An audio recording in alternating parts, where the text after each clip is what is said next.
self-awareness, and the belief that all the answers are inside of you. Trust your inner being. That's what our guest today will have to say. And these topics we will be discussing today with me, John Christie.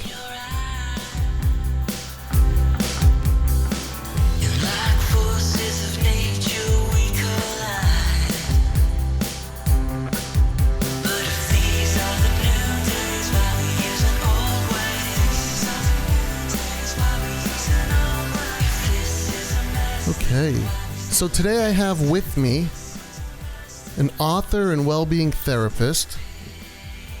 Her name is Jamie Lerner. Jamie, welcome. Hello. And how are you doing today, Jamie? I'm doing great, thank you. Good. Well, I'm glad to have you, and I'm excited. I think this is going to be a lot of fun. Thank you for inviting me. So Jamie is the author of a book titled The Ever-Loving Essence of You, and we'll be talking about her book in a little bit. But first, Jamie, I just want to give you a chance to give us an introduction of yourself so that people can become familiar, know who you are, and what it is that you do exactly. Okay. Well, I'm on my third life. I have co-created a beautiful family. I have studied. I have been a psychotherapist and had a private practice for a long time. And then I gave that up and decided to do something a little bit different than what traditional psychotherapy asks of us. And I now have what I refer to as the integrative approach to well-being. And I simply help people get from where they are to where they want to be just by making some subtle shifts. Okay. And I was going to ask, and it is a well-being therapist. That's the title you use, correct? Yes. Okay. I am a well-being therapist. Yeah. So can you talk us through that a little bit? Maybe what would a typical scenario be as a well-being therapist, something that you would deal with, and how you would deal with it? Well, first of all, it is my belief that we all are amazing and everybody is doing perfectly well and nobody needs to be fixed and nothing actually needs to be better. And then we have this wonderful opportunity to evolve, to expand, to relax into our natural state of well-being, which is, I think, how we came into this world. And I think over time and contrast, which is just simply, some of the things that we are not wanting for ourselves, we move further and further away from who we are. So I simply assist people in assisting themselves in closing the gap from where they are and who they are.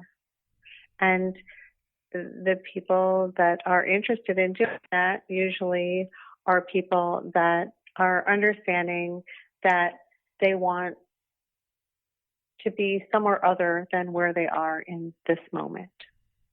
So, So what would this look like? Would this be career as well as personal life? It's really pretty much anything. I think that if you're stuck in a moment in time. And I believe that no matter what the issue is, it only takes a moment to make a shift to a better feeling place. Okay. So my superpower really is my ability to assist people in reframing a situation. Because I believe that it's not the situation that's created the misalignment, but it's how we feel about the situation. Okay. So. Okay. Well, that sounds good. So the reason I was so interested to speak with you after reading your book is kind of to that point that you had made initially, and that being the belief that essentially, and correct me if at any point I'm not portraying this properly, but the belief that basically we're all okay deep inside, And sometimes it's just that our outer shell, our outer person is faltering, and we need to get that person back in alignment with who we are inside. Is that fair to say? Is that correct? Yes. Okay. Yes. And that's interesting to me. Interesting because I see it as, for a lack of a better way of expressing it, I see it as close to being the truth of what I believe, but not quite the same. And the area that it's not quite the same seems to be the drastic difference. Seems to be where the small item becomes the mountain, the big thing in charge, and that has to do with, from the Christian perspective, the idea is we were created in God's image. We were given the potential for immense greatness, goodness, but we also were given the potential for immense evil, badness. And this is kind of the struggle that, the Bible will talk about the depravity of man, that over time, man will trend to do that which is wrong or that which is evil, and not do that which is good. And thus the reason, according to the entirety of the Bible, the reason for the need for salvation, for an external redemption, something that we can turn to and say, okay, given my own devices, I'm going in the wrong direction and I need intervention. Trying to make it as general or generic as possible at this point, and we can get into finer details. But so do you see there the difference as well as I do in between the two thought patterns? Well, I believe that we are our own intervention. So I believe that when we are out of alignment, out of integrity with ourselves, that and sometimes that gap is very big. And how can we fill that gap? How can we close that gap and reconnect with who we truly are? Okay. But I believe that, we are our own intervener in doing so. So, okay, I'd like to get a little bit further into that, what you just said about we are our own intervention or intervener. What I'd like to do first is read just a little portion from your book. I have a couple different passages, quotes, sentences that jumped out at me that I wanted to kind of read and talk with you about. You can go into further detail about them or whatever. We can go back and forth. Sound good? Yeah, that'd be great. Okay. So this is probably the longest passage, but this was the first one that really stuck out to me. And you state, your inner being is a small voice that is always guiding you. You can choose to tune into it or not. It is a constant. Your inner being never tires, never punishes, and never abandons you. When you tune into it, it is like coming home. It is your guiding light of love and acceptance and connection to yourself in the most joyous way. Your inner being is on call 24/7, 365 days a year, just waiting for you to tune in and be guided. It is your personal Jesus, your Buddha, your Abraham, your Grace, your Krishna, your Guru, your Bodhi, your Almighty. It is your personal private assistant who will never call in sick, never judge you, and never turn an unkind eye to you. Your inner being is your biggest cheerleader, your ongoing support system who has your back and the backing of the entire universe. It is free and it is yours until the day you make your transition into non-physical. It is the ever-loving essence of you. So, several areas in that I wanted to ask you questions about, but we'll kind of start from what we touched on most recently. It is yours until the day you make your transition into non-physical. So I guess the question to that is, what exactly do you mean by that, because isn't the inner being already non-physical? And where does that change between the physical and the non-physical is my first question, I guess. Well, I think that when we do transition, we are just pure love and light anyway.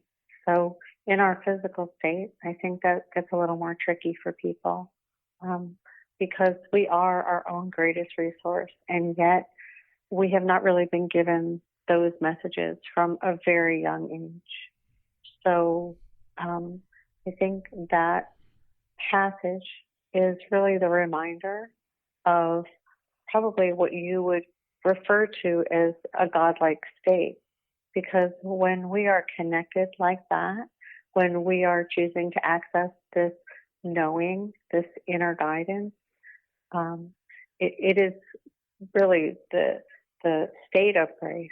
It is our connection to everything that is positive and good, and directs us to do the things that, we have, as you would say, God has given us the highest calling or potential to do. Okay.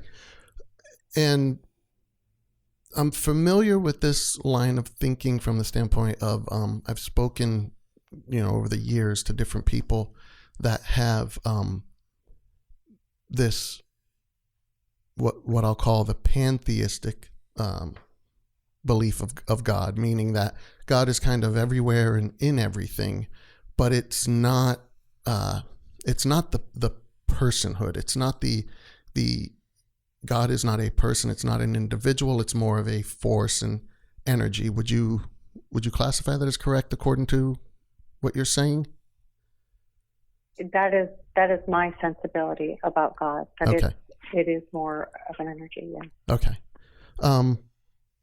And that's what I thought with that. So the issue, I guess, there to raise or to talk about would be if this is an energy, if this is a force and an abstract entity, not non-person, do you see the difficulty in it having and I'm going to use the word judgment, in it having a judgmental direction, meaning it's judging what's good. It's judging that things are better than other things. Does that make sense? Do you understand where I'm going with that? I do, but it doesn't resonate with my sensibility, because I don't even think God judges. I think God is this unconditional, loving, energy that there is no judgment at all. But love is a judgment, right? No, love is unconditional, and it's a force of nature, and it's really who we are at the essence. There's no judgment in love.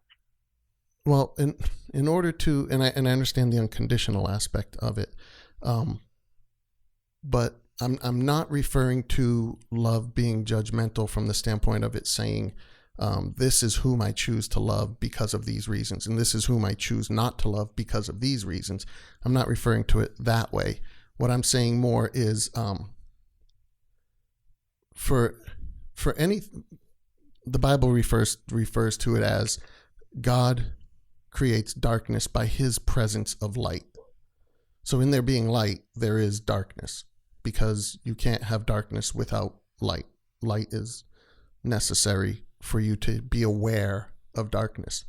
So with love, for love to exist, there must be the potential of non-love. Does that make sense? It does make sense.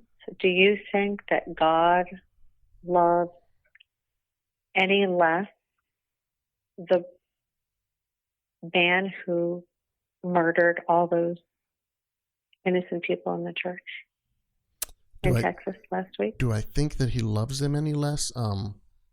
Yes. No, not as far as what God understands as love, which I think sometimes is where we misunderstand love. Because with us, love is fickle in a sense. It can come and go. So with God, But true unconditional love is that no matter what, unconditionally, that you love. right. And that is, okay, so I don't know if you believe that. Yes, I do. If that is who you believe our God is, that we have the same God or the same sensibility of that. Well, I think as far as what we're talking about with unconditional love, I think we are in agreement that is a reality. And that's why I was saying that what God's understanding or God's attribute is what I'm looking for. That's the word. What God's attribute of love is I think different than what our human concept of love is, because with us, love does cease. It does fail. It does, we're in love, and then 3 years later, people are divorced and they no longer love each other. Our love is very temporal. But that's right. Okay. But there are many kinds of love. And, I think that the darkness you're talking about is simply contrast. And I choose to see contrast as something very interesting and important, because without that contrast, I think we don't have the clarity to actually decide what we want for ourselves.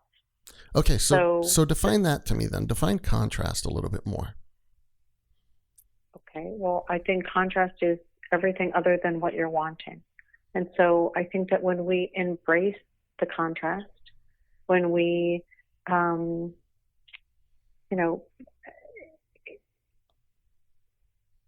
we wrap our mind around the beauty of contrast, I think that contrast is every moment that we experience something different than from what we are expecting or wanting.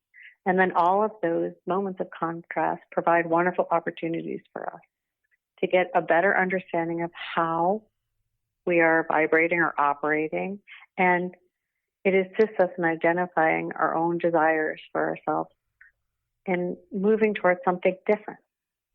So there are endless possibilities that are being created from the things that we can say are not what we're wanting.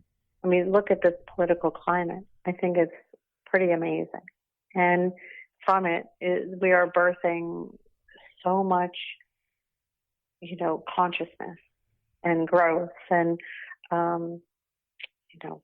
making all kinds of shifts. Okay. It's a mass consciousness, an individual consciousness, but there's a lot of contrast, or as maybe you would say, darkness, or right. And that brings up an interesting point, what you just said about the contrast, because a few years ago I had written an article about the beautiful side of evil, in a sense, and this has to do with the concept that in going through the worst pain, the most horrific episode, whatever that may be, depending on the outcome, depending on where it leads you, it could actually be a blessing. So from the Christian perspective, the way I would phrase that would be, if somebody went through, and I'm not going to try to create an example, I'll just say went through a most horrific experience, something that would be devastating. But in that, they found Christ. They found the love that God has for them in their salvation and redemption. Well, then that scenario is potentially the most beautiful thing that could have happened to them. We tend to judge things harshly because we live temporarily. We're only knowing this life, and so I understand that. But sometimes the outcome of it being the most beautiful thing that could happen to you can turn that horrific event into, in a sense, it could turn evil into a blessing.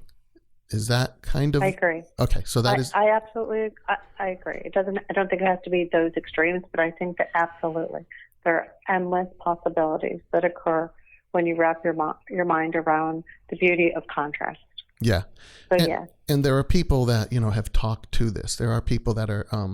One that comes top of my head immediately is a lady by the name of Johnny Erickson Tata, quadriplegic, and she is a Christian, and she does use her disability, her horrific event in her life, It was, I believe, caused by a car accident, to show people that, while we do live and breathe in this temporal world, this is not all that we have. We have something better on the other side. This is a state of being, but it's not the only state of being. And we have an eternity that, and from her perspective, that with God, all things are great. All things are possible. It's a paradise. And so she's fine with the fact that if using her contrast, her horrific event in life is a way that she can reach people with that message, then she has said, she wouldn't, if given the choice, she wouldn't choose to have full functioning limbs again. And that's amazing. I want to say I would say the same thing, but that's just amazing to me. It is amazing. So, okay. Really, it is. So I get the feeling, in the contrast, we're kind of talking the same. I get the feeling ultimately in the love aspect, especially when you're saying it as the unconditional love, I think we're talking around the same circle. The part that I come to in that, where I think we divert, is that I do see God as a specific person. And I don't just mean the physicality of Jesus Christ. I mean personhood. It has the emotions. It has the sentience. It's everything that makes a person, not just a breathing organism. You sounded like you were about to say something. Oh, I was just going to, but I don't think that God looks at anyone with an unkind eye. I don't think that God hates. I don't think that God fears. I don't think that there are those judgments. That well, I think you would think that. And that was why I had asked you about the love, because it's, in order to have love, I believe that there must be I'm not saying that you have to hate, but the potentiality of hate. Like I said, by God being light, he creates darkness. It's the same passage that people will claim, well, God created evil, because it also says by creating good, he has created evil. Well, it's not saying that God's out there doing specific evil tasks and putting his seal of approval on these evil tasks that are happening. But we can't know what evil is unless we know what good is. We couldn't know what love is unless we know what hate is. If there was no opposite to it, we would have no basis of measurement. We would have no way to understand even what love was if we didn't understand what, let's say, non-love was. And that was why I called it judgmental. And again, it's difficult because when we use the word judgmental or judgment, we're so conditioned to think of that in a negative term, and it's not. It's equitable treatment, basically, is kind of the most simplistic definition I would give it. Equitable treatment. Right getting right, wrong getting wrong. And we're all aware of that. We all desire it. And that's ultimately where love comes from. Go ahead. Okay. Well, there's this whole concept called the art of allowing. And it's something that is really, I feel so passionate about, because it is really a joyous way to move about the world without having a point of view or judgment about what anyone else is saying or doing. And that, in essence, everyone is allowed to choose what is best for themselves, and then we get to choose what's best for our own selves, because we have clarity for ourselves in terms of what we're wanting for ourselves, and then allowing others to make those choices for themselves. So the entire point of allowing is to feel good as we flow from one loving moment to the next, creating unconditional relationships along the way. And it's interesting, when we are so clear about what works for us, we don't really need to convert anyone around us or to give our point of view about that. We are in a much better place of allowing the person next to us or across from us to make that individual choice for themselves. Okay. First, though, isn't that what we're all trying to do? Even in the most loving of circumstances, even in what you're saying, in trying to talk people to love, we're trying to convert them. I mean, that's ultimately we're not talking about them to love. We're asking them to, if they're interested, to create a relationship with themselves, to connect with themselves, to redirect themselves back to themselves. So it seems like to come home to themselves, to find whatever that, person or word or, being, source or whatever that allows them to feel whole and to feel clear and to feel, that's what it is. And I get that. I get that. I mean, you're, what's interesting about this right now is, you're evangelizing. You're basically giving a version of the gospel, the Christian message, without it being about Christ. But it's, I mean, that's why I was saying that is conversion, trying to woo people, not force them, but convince them of the better way, the more loving way. That is a conversion. That is, that's exactly what you're explaining. And while I can't speak for all of Christianity, and there's many people out there that go about it in a much more forceful way, nonetheless, whether it's done, at the most extreme level or at a very sympathetic tone of wooing someone through love, it's conversion. In other words, again, there's that judgment. We're saying there is a better way. There is something. Well, actually, it's not a better way, but it's a lovely option. So if I'm working with somebody and this is what they're expressing in terms of what they're wanting for themselves, it really is helpful to reassure people that it is an option and it is attainable. And if someone is choosing to stay stuck in a moment or a lifetime, then to also allow them to do so without judgment, letting them know that that is also perfectly fine. Like, everyone gets to choose for themselves. Whatever that choice is, it's perfectly fine. It's their choice. And that doesn't affect my choice. And it doesn't affect your choice. And it doesn't. So it's, in many ways, it's very much about, individuals choosing for themselves based on what feels best to them, what resonates with them. And I have to tell you, the people that don't feel good and are not interested in love and light and are choosing to live in what I would call a place of misalignment, they feel good in that place, and so be it. Okay. No one's going to take that away from them, certainly not I. So the area... Or you, or... So the area with this that I see the difficulty is in that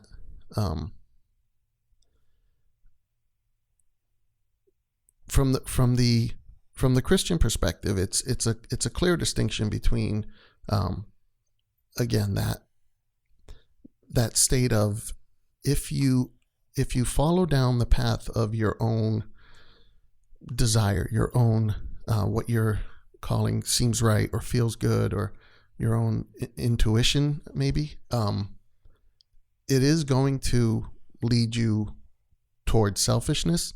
Hopefully on the small end of the spectrum, it's going to lead you towards selfishness. On the large end of the spectrum, it has the potential of leading you into one of these situations like the man who walked into the church and was shooting people.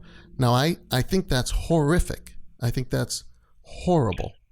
But what do you say under that circumstance if someone were to say, but that's where my internal intuition, my internal inner being is coaxing me. That's where I'm feeling I'm going to get the most satisfaction or the most pleasure? Because we can't deny that there's just horrifically evil individuals out there in this world. What would you say in their condition? I don't believe it. I don't believe in evil. I just don't. I'm sorry. I don't believe in evil. I just don't. What I believe is that there are people who are very much out of alignment with who they are. And there are so many reasons that probably has happened over time and has created a mental illness. That the gap between where they are and who they are is so big. And to close that gap is almost impossible. And so, for that particular gentleman, if you go back and look at the history, it is so clear over and over, instance after instance after instance, that shows that there was lots of misalignment, lots of mental illness. So that is that in terms of, but I truly believe that if we all were connected to ourselves and close that gap between who we are and where we are, and we followed our intuition and our instincts, that this world would be amazing. I mean, absolutely amazing. And I also believe that if you cannot put on your own oxygen mask before you assist others, then you have no business assisting anyone else. You must do for yourself before you can do for anyone. I don't believe in all the sacrifice. I believe that we really need to nourish and nurture ourselves first and foremost, and then allow ourselves to spill over onto and into everyone else. Because that is what naturally happens when we nourish and nurture ourselves, whether it's emotionally, whether it's spiritually, physically. That is well-being. Okay. And that is the natural state that we were born into. That is our birthright. So all that. That's where. So that's where. No, that's fine. Don't worry. That's where I need you to help me connect the dots then, because what it sounds like is that what you're stating is that there is a point of our existence of life that is within a range of a standard of goodness, of good things, of well-being, we're calling it. Now, I won't push further on that being judgmental, because again, for it to be well-being, that means there has to be a not well-being state to be in. How do we know? Because previously you had mentioned it being up to the individual. So how do we know collectively what that good state is? Why are we different than it can't just be, hey, if I have the urge to go and murder some people, then so be it. That's my urge. That's what my inner being is telling me. How do we know that inner being is out of alignment? Where do we get this alignment part, I guess is... Because I believe that it is only from misalignment that those horrific things happen, that human beings by nature are filled with love and light. That's how we come into this world, and that's how we leave this world. So something happens along the way in between that moment of being born and whatever that horrific occurrence. And, so many people have horrible lives. They have been born into circumstances that are unimaginable, truly. And when you hear about these things, there is no judgment. My heart is filled with compassion for these people and their circumstances. And I would call that there is no condemnation is the difference. Again, trying to take the... Absolutely not. There is no condemnation. Right. There is just, unbelievable compassion and believing that, that doesn't necessarily mean that this is predetermined for this person to end up, in a situation where they're, shooting people right. or killing people. Well, and However, let me clarify too. I wasn't claiming that there is no condemnation as in that nobody will have a condemnation. I was claiming that that's more the word that I'm seeing that we're talking about is condemnation, not judgment, because again, judgment, if you consider judgment from the standpoint of a judge, you and I go into court against each other because your dog right. I jumped understand my what fence, you're saying. whatever. But the judge is going to judge in one of our favors. Right, as soon as you condemn someone, you are in judgment. But I'm not condemning them. I wouldn't condemn anyone. No, I'm saying not you, but people.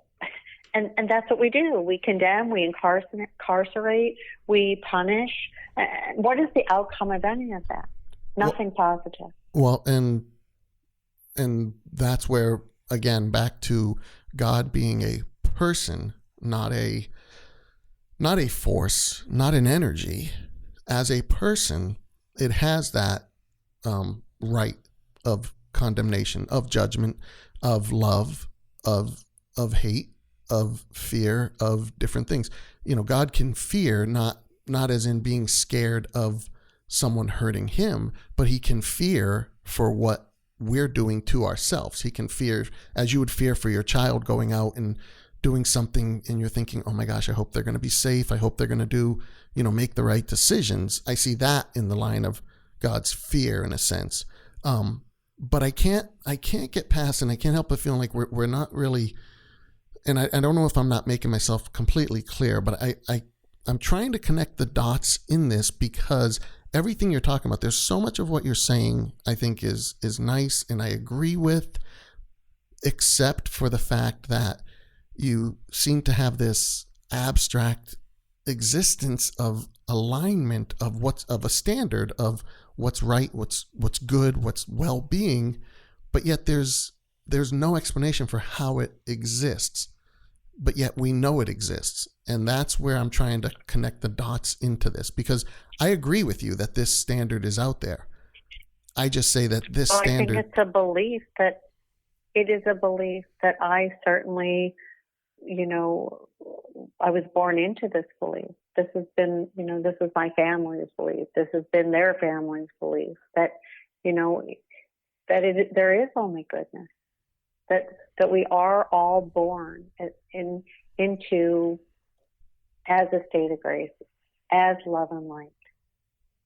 And so you don't believe that there's any bad intention out there in people's actions? Do I think that people consciously have bad intentions? Like consciously in their right mind would take a gun into a church and kill people, small children? No, I don't. I believe that there is so much that has to happen between birth and that incident. Okay. And an example just came to my mind when you had said that. You're familiar with Son of Sam, 70s serial killer. And I watched recently an episode, I don't know if it was Dateline or something, but he finally was speaking to a news source. I forget who it was exactly. And his claim, if just for quick context, so the Son of Sam in the 70s was going around and killing people, gunning them, and he was called Son of Sam because the next door neighbor where he lived had a dog named Sam, and the dog was the one instructing him to kill. This is according to his testimony. Now, all these years later, this was in the 70s, mid to late 70s. So, almost 40 years later, he's still in prison. He now is a born-again Christian, and he claims that that was demonic activity. That was not demonic possession, but maybe demonic influence or whatever. But something was clearly speaking to him, and it wasn't good. It was evil. It was bad. That put these thoughts in his head to go out and commit these murders. And he looks back at it now and says, I'm completely aware of what that was, and that was demons. Now, whether or not you believe in demons, or I guess the more point I want to address with that is someone in his situation that's hearing these things, that's getting these feelings, that's having these thoughts, wherever it may be coming from, if he's having those thoughts, how can those not be evil in and of themselves? Do you understand the question I'm making out of that? Yes, I do. And I mean, in some ways it's semantics, but I just think this is an expression of mental illness. This is an expression of someone who's completely out of integrity with themselves, someone who's completely out of their mind, out of connection with who they are. So, I mean, clearly these are extreme examples, right, and you could list a million of them. I mean, you know, the Hitlers of the world. There's a zillion examples. But those are the ones when I read this. For example, in your book, you say, we're all born with a knowing, a true sense of who we are, and an innate sense of well-being. Now there's a part of that I strongly agree with. To me, I call that's us being created in the image of God. That's our conscience. That's us knowing the difference between right and wrong, good and evil. But that's not saying there's only good out there. It's saying there is evil. And I guess that's the part, and you said semantics. Maybe we are, but that's the part I'm just not able to grasp. This is the thing, that the people that strap a bomb to themselves and go into a public place and blow themselves up, they believe that they are doing good. That is their belief system. Right. I mean, and so how could we say that's evil? That person truly believes that what they are doing is the right thing for them. Now, does it affect a lot of other people? Yes. But to argue that for that person, it isn't right for them, I mean, who are we to say what's right for anybody? We're just not. So you would not claim that them doing that is wrong or bad? No. I would say that would be wrong for me. I would never do that. But for that person, and they think that what they're doing is right. So in that scenario, then, I guess that's where I think you stumped me because in that scenario, I'm just thinking, okay, then there is no such thing in your perspective, and I'm coming around to seeing it, I think, as good and evil. Well-being can be, if my state of harming people, if my feeling of going out and shooting 5 people a day until I get caught makes me feel good, then more power to me. That's okay for me to live that way because that's my well-being. Is that what you're claiming? No, because I don't think that if we're in misalignment, I think that is misalignment. I don't think that we are in alignment with ourselves if truly we think that hurting another feels good. And I don't really believe that people go out to hurt someone else to feel good. I don't believe that at all. I think that people who are hurting hurt other people. I think it's because people are hurting. I think that how we feel about ourselves is how we feel about other people. If we love ourselves, we love other people. If we don't like ourselves, we don't like anybody. Just a normal person, just the person that walks around, even the person that goes to church and who's God-loving and religious. If they don't feel good about themselves, they are not liking anyone around them. And maybe they're feeling guilty about it because their religion tells them that that's not really the way to see others. But how we feel about ourselves is the clear and accurate reflection of how we treat other people. And that's just the way it is. And I agree with that. I mean, but there's a big difference between, me not being able to be content in my life, and be, happy and sociable and whatever we determine that to be. There's a big difference between that than saying that people can, in a sense, act as they see fit according to what makes them feel good. Okay, so because we do have people that do lots of really bad things, and okay, we've talked about the extremes of people going in and committing murder. Do you really think that these people who you're thinking about feel good about what they're doing? There's just no way. Well, These people don't feel good at all. I don't know. I think some of them people are probably in a lot of pain. I think some of them feel extremely justified. You know, for example, with Islam, I think they feel that they're doing their duty. They're doing what's right. They're doing what's honorable. You know, I don't think that they do is a struggle. belief system that they. I think you're right, and that is a belief system that they clearly were either born into or recruited into. But Right. to somehow say, I mean, that is wrong. I mean, I could not say that is wrong. I really could not. That's interesting. That's very interesting. Interesting. But do you see, though, that we've kind of danced a little bit back and forth between some level of judgment in whether you want to call it right or wrong, appropriate, not appropriate, or within alignment? Even just to claim that something is in alignment, it says that it gets to a point where it is actual, it is right. It's if it's not there, then it's out of alignment, and the goal is to get it into alignment. Do you agree with? I mean, do you see that? Do you see that level of judgment in this?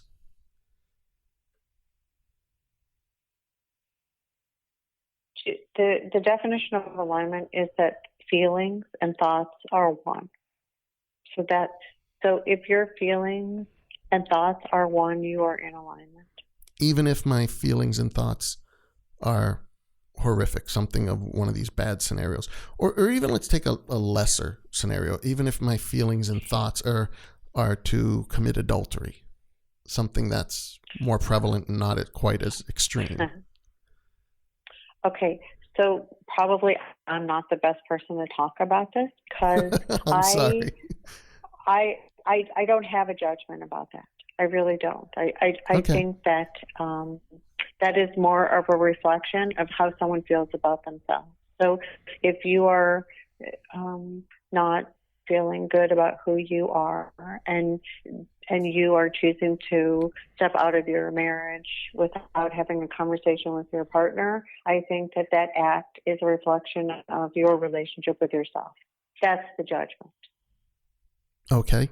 That's where it breaks down for me. That is not a reflection of anything other than you stepping out of alignment with who you actually are and how you feel about yourself. But the fact of it, tearing a marriage apart, children being angry, well, I don't a wife really, being hurt. I have to say, I don't really know how all of those other things occur. I believe that if people are really in love and something like that happens, they work it out. I mean, if that's the deal breaker, I think that says something about the marriage. Okay. And I've been a therapist for a long time. I don't think that any marriage that really is working well is hinged upon that. Okay. I mean, that could be a great excuse to end a marriage. You could use that as an excuse, certainly, to get out of a marriage. Right. Sure. But see, there again, though, it's dealing with that. There is a better way. There is a right way. You were saying if the marriage is happy, and that's the part that, when there's so much that when you're talking that I'm agreeing with, I'm seeing the God that I know as a person in a lot of what you're saying, not just an abstract force, but part of that personhood is that being judgmental. And again, not necessarily in a condemning fashion, but determining right and wrong, good and bad, the better way from the non-better way, the alignment from the misalignment. But who are you? Who are we, any of us, to determine what's right for someone else? Like, I know what's good for me. I'm really connected to myself. Would I impose that on anyone else? No, not even my children. Well, I would encourage them to look within themselves and figure out what's right for themselves, and not to look outside of themselves to make that determination at all. Because there is nothing out there as an example. It's all inside. Redirect yourself inward. Ask the question. Be open to receiving the answer from source or whatever you want to call it, God. But there's really nothing outside of ourselves as an example for what is right and wrong for each individual person. Well, and that's where, okay, so that actually puts a good point on it, because that's where I would say we do all know where there is a right and wrong. Not necessarily the way this is, we refer to this as objective morality. The fact that there is a scale in the universe that we determine right and wrong, not what the items on the scale are, not, the committing this sin or committing that sin. Well, I would start from there, that even if you say it's individual, I would start from there and say the fact that we can individually make that determination says there is something of a sense of right and wrong, good and bad, true and untrue. How about we call it how about just free will? How about that? Oh, because that gets us in big trouble. So to address that though, to that would be, I would agree with you from the first step, that we're acknowledging that there is a right and wrong, a true, untrue. There is that out there. That's objective morality, not the items on the scale, but the fact that there is a scale by which we can weigh these things. So then the question would become, well, let me just finish one piece and then I'll let you go. Sure. So then the question would become, well, do we all get to choose our individual things? And that's where I would say no, because number one, we have in us an innate knowing of the vast majority of these. When we deal in the extremes, which is why I brought up the extreme examples, it becomes clear, vast majority of time when we deal with a Hitler, an Adam Lanza, a Son of Sam, some of the people can say wrong, bad. We deal with Mother Teresa, the nicest person that you can imagine. People will say good. Usually we have no problem with this judgment. It becomes when we get into the gray areas, when we start moving closer towards center, we all start going off a little bit. But the thing is, everyone gets to choose what resonates with them. So if you are making a choice for yourself, what resonates with you, you will probably attract someone similar to yourself. And so you'll go off with your group and you'll figure out what resonates for you and your family and your congregation, and you get to do that. And the people across the street, they get to do that for themselves, and it could be completely the opposite. But really, that doesn't have anything to do with you. Well, it does. You get to choose it for yourself. It does. They get to choose it for themselves, and most likely, you won't even cross paths, because vibrationally, I really believe that we attract everything into our lives vibrationally. Everything. But it does. So what we think does about have to do is to what me. We attract. It does have to do with me when, and this is a true scenario we had experienced, when a next door neighbor is wielding a sledgehammer in their driveway, smashing cars and threatening to smash people up, and I've got children in the house, and that does become threatening. That's destructive behavior, no matter how good that may make them feel. And what reasons they have for wanting to be so violent and going after his own father, that does affect me. Even from the standpoint of going out to help the father, I can't just sit by and watch a nice guy get attacked by his son. Nobody says that you have to do that. And clearly that kind of behavior doesn't resonate with you. And clearly there are laws, and clearly there are ways to respond to that non-emotionally, without judgment, that really make a great deal of sense. But I have to judge emotionally, him. Well, that's a choice to judge him or not. You can either respond or you can react. Reaction is a judgment. Response is not. Response is, legally, there are some laws, and, clearly there is an issue here where this gentleman clearly is needing some kind of assistance. Sounds like he needs some psychiatric assistance. So, there are many ways to intervene in every area without judgment. Well, you sidestep the emotional component of it, and you really deal with it logistically with a lot of compassion. But that's where I'm But the not. problem is we are constantly reacting. Constantly. People Yeah. are constantly reacting. But that's where I'm not and seeing. reaction is judgment. That's where I'm not seeing the consistency that's bothering me so much, though, because in any of that, the response you just gave is a judgment. It's a determination that this person is off balance. No judgment. It is, because you're Well, determining they're off clearly- balance and they need to be corrected. That is judgment. Well, okay. So I think that that's more of an evaluation, because wouldn't really care what they were doing, in the sense that what they're doing is, if that was contained and confined. But if they're in a neighborhood, you're the neighbor. So there is clearly an observation. Yeah, but and an observation doesn't have to be judgmental.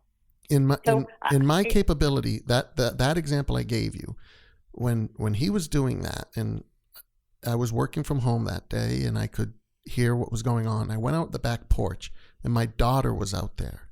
And my first instinct to her, I yelled at her, "Get inside the house." I was angry that she was out there in what I saw as harm's way. He was a good, 30 feet away, but who knows when someone's acting that crazy. I wanted her in the house. There's my love for her showing anger, because had he come and done something to her, I would have unleashed a lot of rage out of love. Go ahead. So, but your initial response to your daughter wasn't a response at all. You were reacting. You were reacting out of a place of fear, and that's fine. That was clearly a reaction. For my love for her, though. Whatever you and reaction, that's totally fine. React all you want. It's your daughter. What I'm saying is there are many ways to see a situation. Okay, many ways, and we can look at any horror with compassion and deal with it differently than we would if we look at it reactionary. In order to look at something and respond, in many ways we have to sidestep the emotional component of it. Okay, so let me ask it we have this to understand, way then. We have to depersonalize it. We have to understand that whatever it is that's happening, it's not being done to us. It's just being done. So Can we look at a situation? Okay. So let's assume in that situation it went it went bad, and he did come over and hurt my daughter. Obviously the reaction is anger and all that. Let's say a little bit of time goes by, my daughter's wound is healing, and I'm given the opportunity to speak before a judge, because now it's his trial and he's going to be sentenced. One question? I just want to interrupt you. Wait, don't take it this far. Go ahead. Why would you assume that this would actually happen? That this would actually go to that extent? Because I'm trying to give an example of a response instead of a reaction. Okay, how about give the example of the response to the reaction at the onset, before your daughter's wounded? Well, I would say that day I did. My response was I went and got a baseball bat and went out there to help the father. And I didn't use the baseball bat. Thank God. It was actually for my protection, not to hit him. I was worried if he came at me with the sledgehammer. But I went out to protect the father. Now, luckily, by the time I got out there, he was tearing off down the road in his car. He had left. So there was no confrontation. Okay, but what could your response have been to your daughter instead of your reaction? How else might you have dealt with it if you saw that scenario, sidestepped the emotional component of it, and then what might you have said to your daughter? I think I still would have said, get inside the house. Get yourself protected away from this. I'm not willing to put you in harm's way of any sort here. Okay, so like one more time, take all the emotional content out of that, and what could have been like a response to what you saw? I'm sorry, I'm seeing this. Are you saying a response? What would I have said to my daughter? Yeah, or what would I have done? What could you have said to your daughter? Yeah, what could you have said to your daughter that was non-emotional and non-reactive? But still come inside and be in protection. I mean, I understand you're saying emotional, but Right, like, sweetie, could you just come inside until we can find out what's going on here?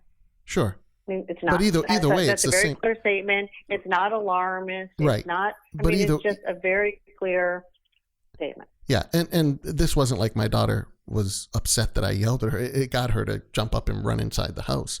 But yeah, it wasn't like there was a problem necessarily with that.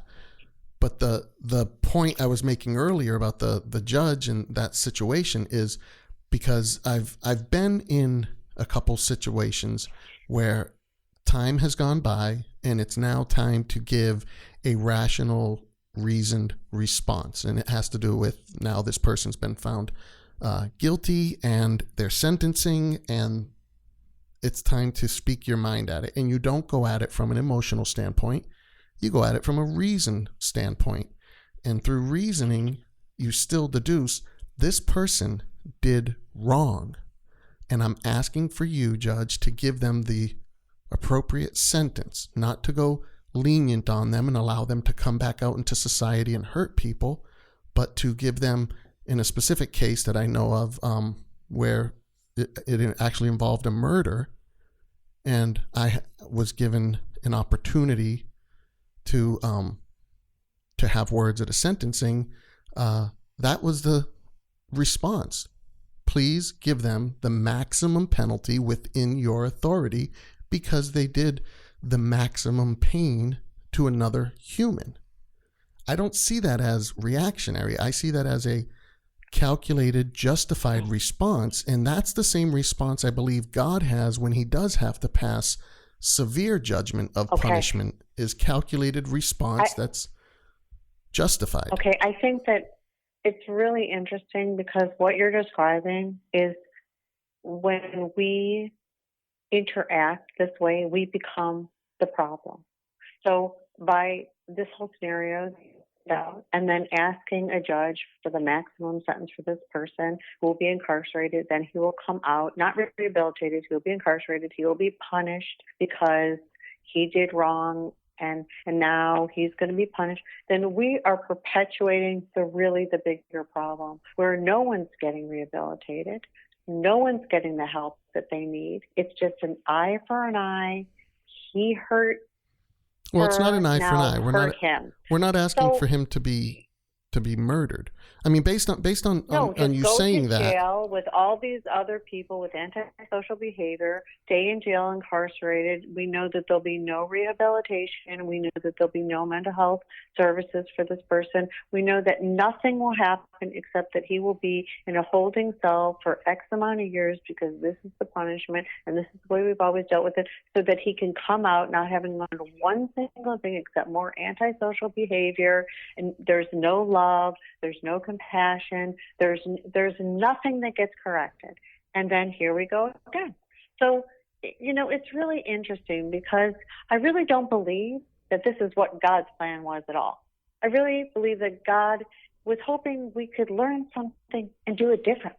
Right, and I agree with that. But when we don't, that needs to be dealt with. We are participating in the problem. But we are participants of the problem. Hold on. By the reactionary. Okay, give me 1 minute here. The punitive nature. Okay, hold on. Imposing upon the person. Because I think that's where. Let me explain this situation just briefly to you, because this is where I need to get better understanding as to how you would see this more easily dismissed. Because this scenario was, and this was a friend of my family's, friend of my daughter's, a young lady, I believe 19 years old at the time. Her mother and father used to be in a gang. They had left the gang. However, with these gangs, they have hit lists. And the mother's name was still on the list. And they wanted to cause the maximum pain they could to the mother.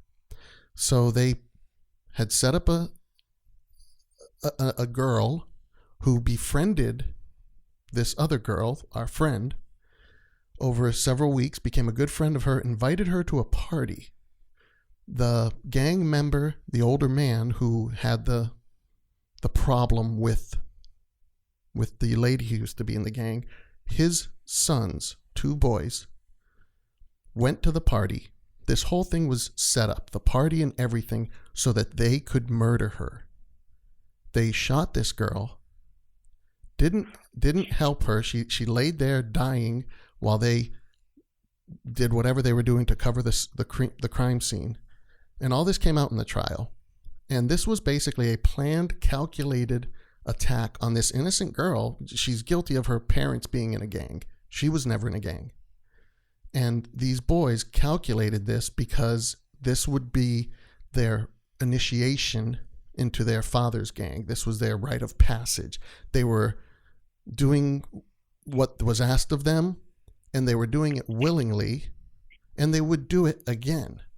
Now, when you're in because this is what they thought was right. Right, exactly. This was their well-being. Right. To be in this gang, to be respected by their father. I don't know about well-being, but this is what they thought was right. You have to say it's their well-being. This is their point of reference. So I don't know if this is their well-being, but this is their point of reference. Still, either way, my point to that is I do not see it as a wrong thing to say, Judge, give them the maximum punishment you're allowed to give under your authority.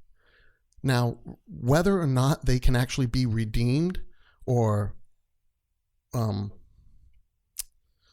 made into better, rehabilitated, made into better citizens while they're in prison, they have that opportunity. Prisons, I've gone into prisons. I've done prison ministry in a couple different prisons, and there's many men. There's men that I met with and talked with that I couldn't fathom how they possibly wound up there because they seemed like the greatest guys.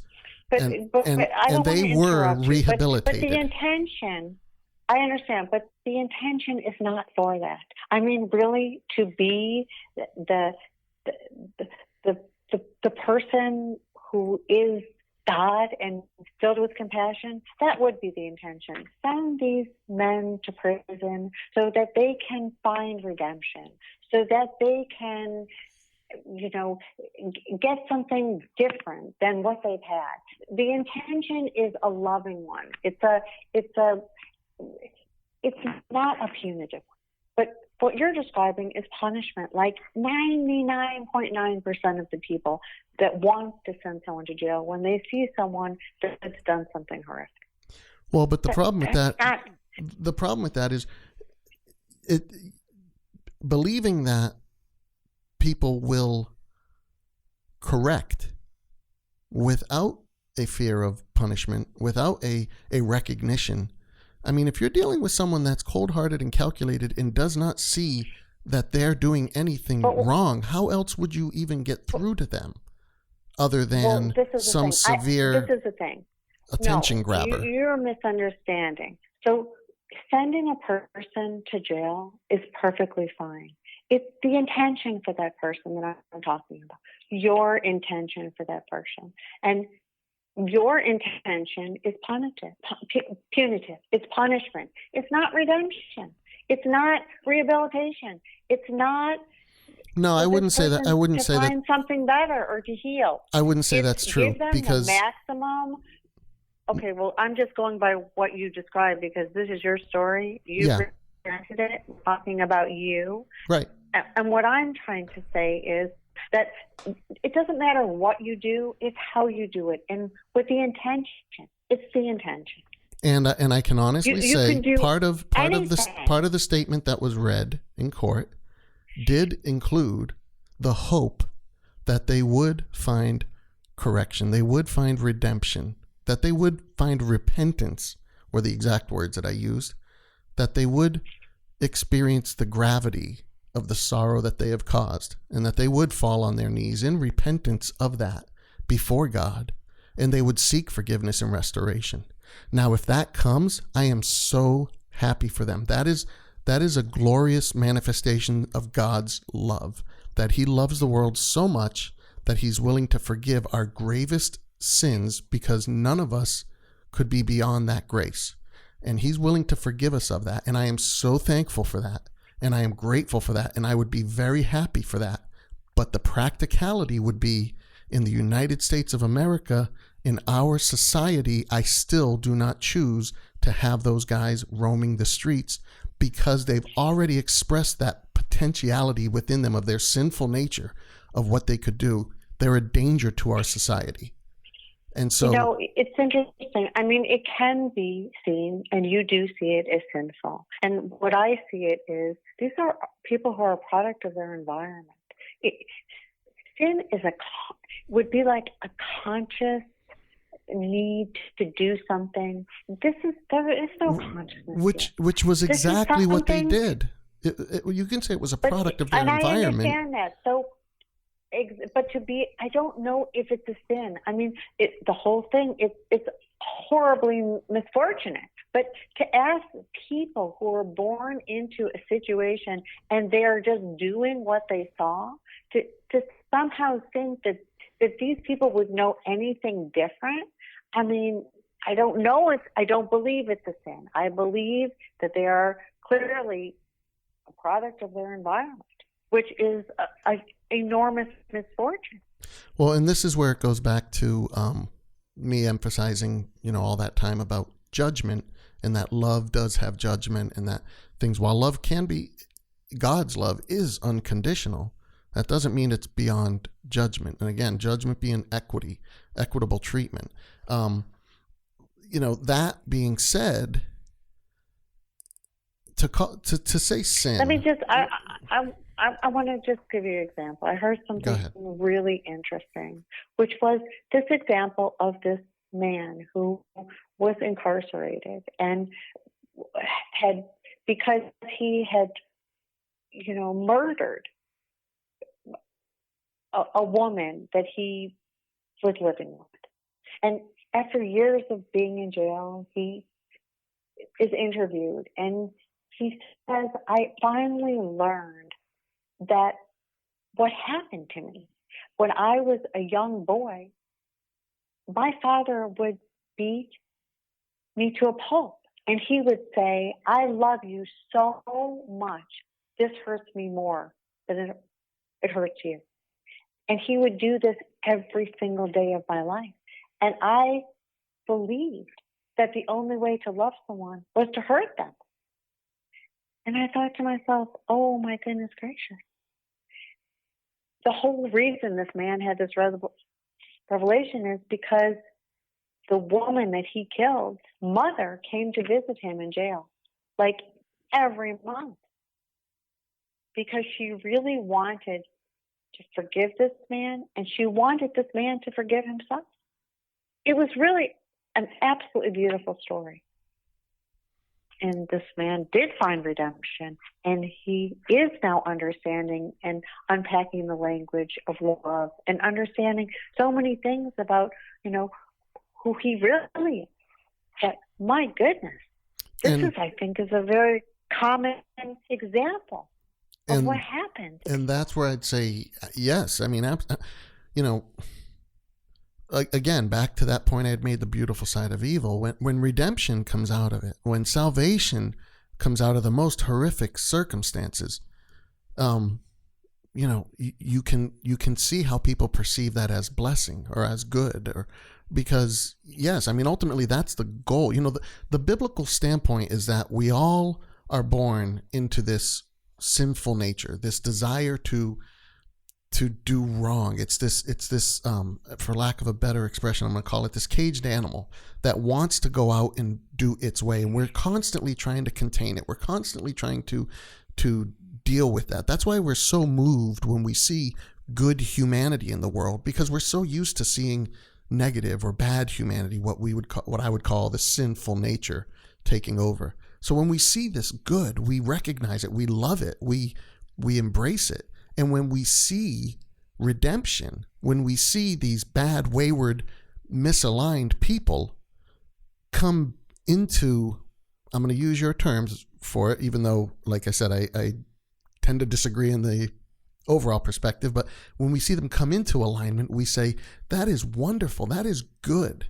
And, the way the Bible puts it, the Apostle Paul writes about this in Romans chapter 7, and he's talking about. Can I just say something? It's not good for us. It's good for them. Oh, it's good for us too. It's good for us because it keeps. We live in this world together. It's not really about us. Well, I know, but it's not about us. I get what you're saying. Everything cannot be personalized. I mean, what someone else does is not about us. Well, but it is, because really we're communal. not. We're communal. We live together. We're social creatures. By choice. But free will comes into that, and you get to choose who you want to be amongst, and you get to choose where you want to live, right. And you get to choose your circumstances. And you yes. probably had that luck of birth to do so, where many others have not. So it's not about us. But it is. You can't deny that. Them. You can't deny that. You know, the waywardness of Stalin, Mussolini, Pol Pot, Mao, Hitler, whomever. You know, the men who boarded the planes for 9/11, those were about us. Those affected us greatly. Those affected millions, hundreds of millions of people throughout the 20th century that were destroyed because their leaders of their countries saw something wrong with them, saw whatever it was. You know, we don't live in the world isolated. We live together. We're communal. This is why the biblical teaching is to love the Lord your God with all your heart, mind, and spirit, and to love your neighbor as you love yourself. So I'm all about the redemption. I'm completely for that. What I'm not for... to love your neighbor like you love yourself. How many people do not love themselves? Oh, most people. Yeah. And so how can you not, so why would it be selfish to love yourself? Because to love yourself, you will love your neighbor. Yeah, no, so it's not selfish. There's nothing selfish about self-love. There's nothing selfish about putting yourself first before putting others. And none of that is wayward or evil or none of that. That's that's essential. I'm not claiming that is, but I'm also not claiming that there is no such thing as selfishness, that your love for yourself can't go too far to where you don't care about other people's feelings. You don't then love your neighbor. Can I tell you something? If you don't care about yourself, then you don't care about other people. There is no selfish person that cares about themselves. I would agree with that. I don't know one selfish person that cares about themselves. I would agree with that. Those people don't care at all about themselves. Yeah, no. And that's why they don't care about anybody else. You need to be content with who you are. You know, you need to find.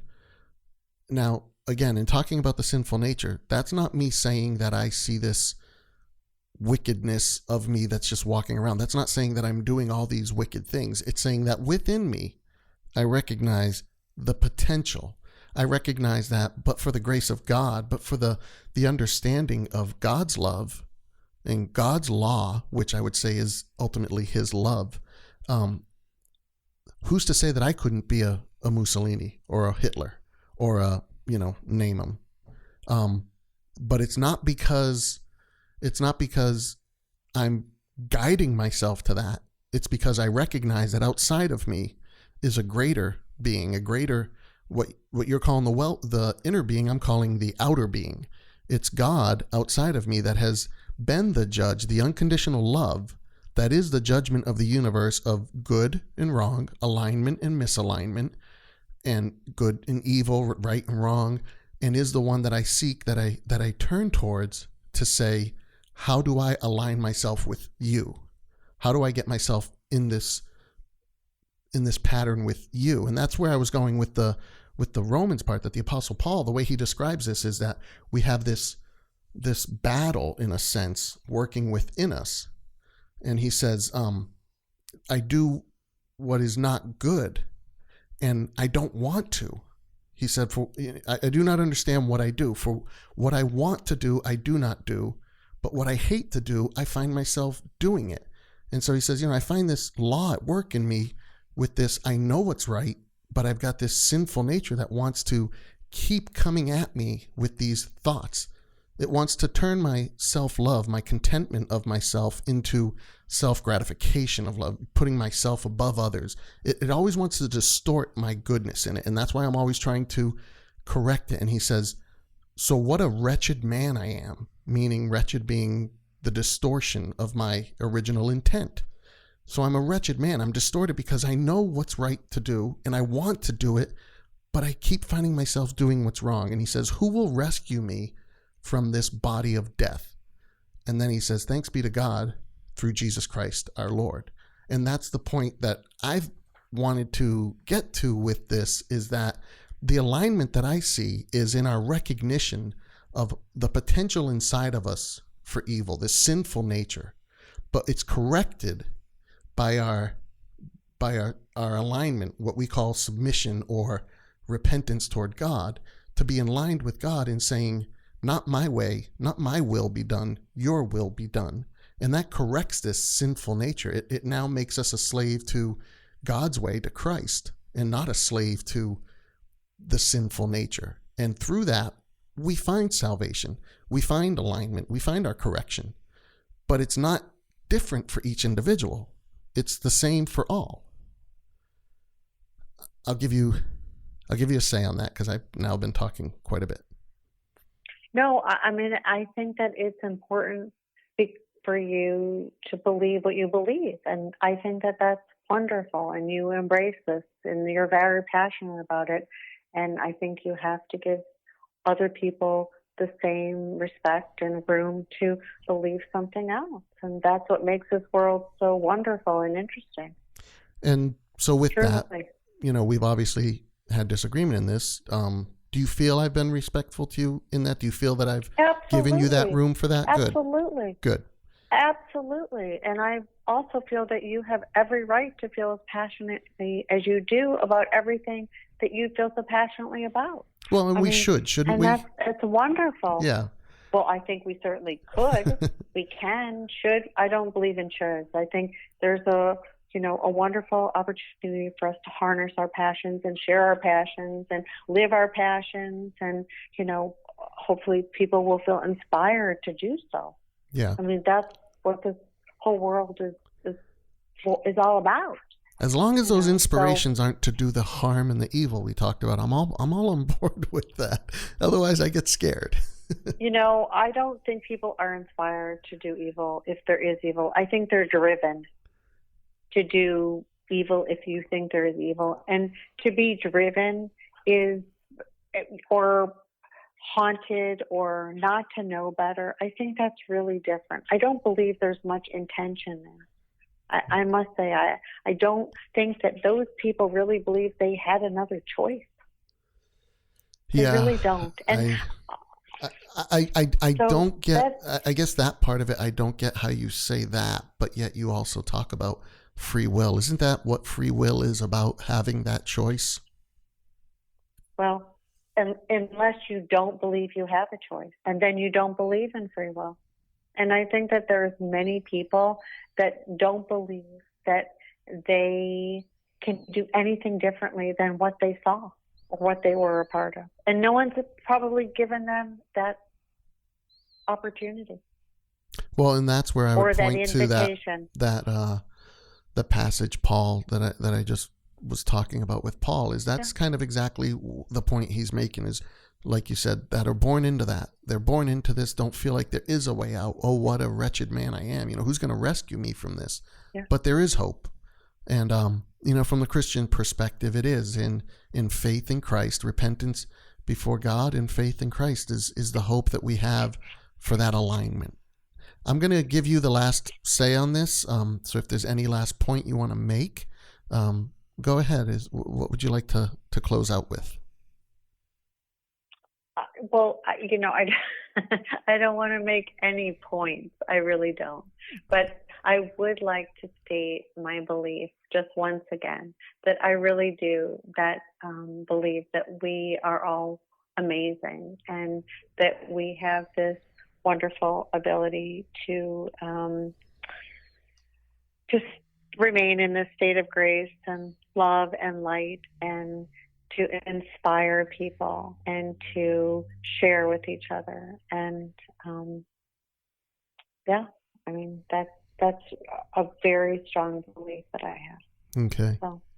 So Jamie, if people want to get in touch with you, do you have a website, email? Is there any way that they can reach out to you? I do. I have a website. It's www.jamie-lerner.com. And there's lots of interesting information. And this podcast will also be on there as well, under resources. Okay. So thank you so much for inviting No, me you're welcome. This has to been have a this lot of fun. conversation with you. And the book is The Ever-Loving Essence of You, correct? And it's available on Amazon. All right. Well, Jamie, again, thank you very much. I really enjoyed this. I enjoy learning more from the source, that too often we make assumptions on what people believe. And so it's really good to hear from people and to be stumped, the way I was at one point, not knowing where to go with it because, these things can be difficult. They can be tricky, and that's why we're doing this. So again, I'd like to thank my guest today, Jamie Lerner. I'm John Christie. You can reach me through my website, johnchristie.com. And let me know what you think of the show. I'd love to hear from you. I'd like input, criticisms, everything's welcome. If you want to get in touch with me, there is an email there. You can go ahead and submit, and again, let me know your thoughts. I'd also like to thank Dear Left Brain. That's the music that you're hearing at the beginning and the ending of the show. And this song is called Old Ways. Old Ways off their album Midnight Daydream. It's available on iTunes. And also, I'm looking for guests. This being a new show, I'm definitely interested in getting in the conversation with people. So if you or someone you know wants to discuss your religious or spiritual beliefs, even non-belief, atheistic belief, not belief, get in touch with me. Let's talk. And you can also check out my documentary movie, My Week in Atheism, which is on Amazon. It's free if you're a Prime member. If not, there's a very small rental fee. But it's My Week in Atheism, a documentary I did, spent over a year, very close with the atheist community, and specifically a friend of mine, David Smalley of Dogma Debate, and his radio show. And also, don't forget to subscribe to this podcast. This is available on iTunes and Spreaker, so look for it. You can find it under my name, John Christie. And this has been a lot of fun. Again, I'd like to thank Jamie. She was great. It's not easy to necessarily sit there with someone disagreeing with you, but she handled herself class act, and I appreciate her for that. So we'll see you next week, and don't forget, every Wednesday night, these podcasts will be going on, so look for a new one each week and subscribe on iTunes. Take care.